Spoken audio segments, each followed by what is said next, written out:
ఏపీలో కొత్త ఎయిర్పోర్టులపైన చంద్రబాబు ప్రభుత్వం ఫోకస్ పెట్టింది. రాష్ట్రంలో కొత్తగా 7 ఎయిర్పోర్టులను నిర్మించాలని ప్రభుత్వం నిర్ణయం తీసుకుంది. ఇందులో భాగంగా ఉండవల్లిలోని తన నివాసంలో రాష్ట్రంలో విమానాశ్రయాల అభివృద్ధిపై సీఎం చంద్రబాబు సమీక్ష సమావేశం నిర్వహించారు. ఈ సమీక్ష సమావేశానికి కేంద్ర పౌర విమానయాన శాఖ మంత్రి Rammohan Naidu, airports authority of India senior అధికారులు, రాష్ట్ర ప్రభుత్వ అధికారులు హాజరయ్యారు. ఆంధ్రప్రదేశ్లో కొత్తగా 7 ఎయిర్పోర్టులను నిర్మించాలని ప్రభుత్వం నిర్ణయించిందని ముఖ్యమంత్రి చంద్రబాబు తెలిపారు. ఈ ప్రాజెక్టులు ప్రస్తుతం ప్లానింగ్ దశలో ఉన్నాయని చెప్పారు.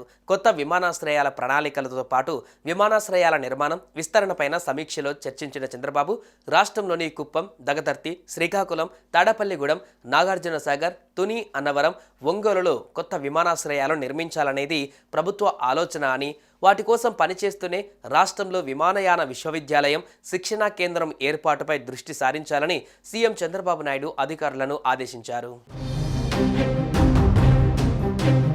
ఆంధ్రప్రదేశ్లోని విశాఖపట్నం, తిరుపతి, కడప, రాజమండ్రి, గన్నవరం విమానాశ్రయాలను ఎయిర్పోర్ట్ అథారిటీ ఆఫ్ ఇండియా నిర్వహిస్తుంది. కర్నూలు విమానాశ్రయాన్ని రాష్ట్ర ప్రభుత్వం నిర్వహిస్తుండగా పుట్టపర్తిలోనిది ప్రైవేట్ ఎయిర్ స్ట్రిప్ ఉందని అన్నారు.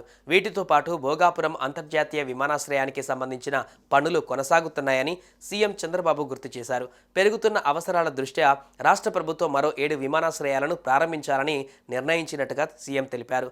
ఈ ప్రాజెక్టుల్లో కొన్ని గత తెలుగుదేశం ప్రభుత్వ హయాంలో అంటే 2014 నుంచి 19 చేపట్టగా వీటిని గత 5 ఏళ్లుగా వైసీపీ హయాంలో కోల్డ్ స్టోరేజీలో ఉంచారని చంద్రబాబు విమర్శించారు.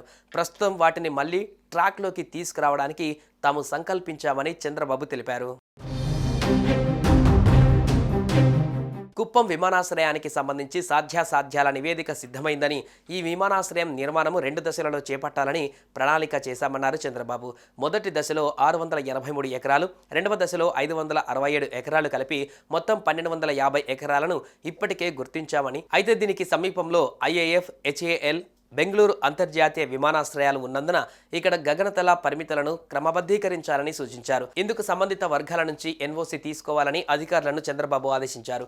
ఇక శ్రీకాకుళం విమానాశ్రయానికి సంబంధించి సాధ్యాసాధ్యాల సర్వే పూర్తయిందని, 2 దశలలో 1383 ఎకరాలలో దీన్ని నిర్మించనున్నారని చెప్పారు. దగదర్తి విమానాశ్రయాన్ని 1379 ఎకరాలలో నిర్మించాలని ప్లాన్ చేశారు. అలాగే శ్రీ సిటీ సెజ్లో ఎయిర్ స్ట్రిప్ ప్రతిపాదనకు కూడా పరిశీలించాలని సీఎం చంద్రబాబు అధికారులను కోరారు.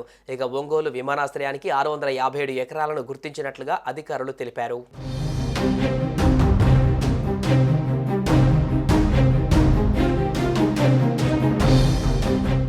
సుమన్ టీవీలో మీ పర్సనల్ అండ్ బిజినెస్ ప్రమోషన్స్ కోసం కింది నెంబర్కి కాంటాక్ట్ చేయండి.